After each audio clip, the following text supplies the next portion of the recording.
कुछ याद आवता? जानवी, यू है मंदिर जहां तू हमारा और अपन जोड़ी इन्हीं के जोड़ी की तरह दुनिया वाले याद रखे कहले रहलू, ताकि दुनिया इनके जोड़ी की तरह हमनियों की जोड़ी के याद रखे। जानवी प्रेम प्रेम जानवी, प्रेम और जानवी, जानवी और प्रेम। याद करा जानवी। और तू यह कहले रहलू कि इश्क का नाम बर्फ भी है जो थोड़ी सी धूप पाकर पिघलना भी होता है। इश्क का नाम तो बर्फ भी है जिसे थोड़ी सी धूप पाकर पिघलना भी होता है। और तू वह धूप बन के हमरा दिल में इश्क जगवले रहलू। पहले तू कहले रहलू ना, बाकी आज हम कहतानी कि हमरा दिल से तोहरा निकाले खातिर इस जमानत का हम अपना आप के भी हक न दे। अगर प्रेम के प्रेम सच्चा हुई तो तोहरा हमरा जिंदगी में लौट के आवे के पड़ी।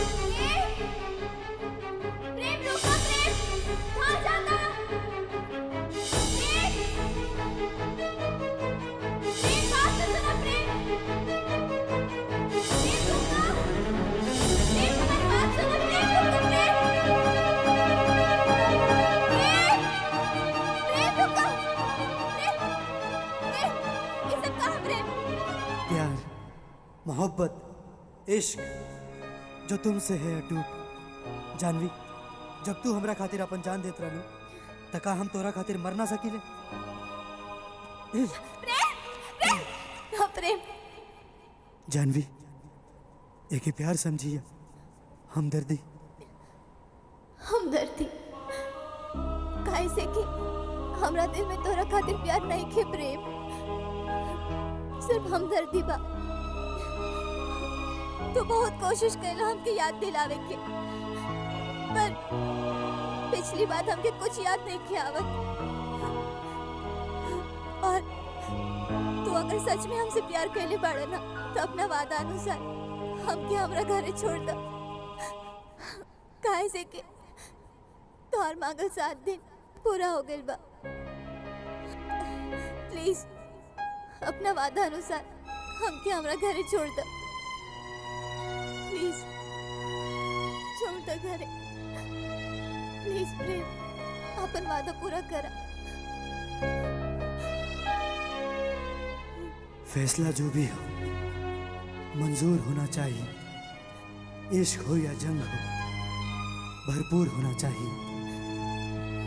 ठीक है, तू चले की तैयारी कर।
पूरा फिल्म देखे खातिर अभी डाउनलोड करी दंगल प्ले ऐप।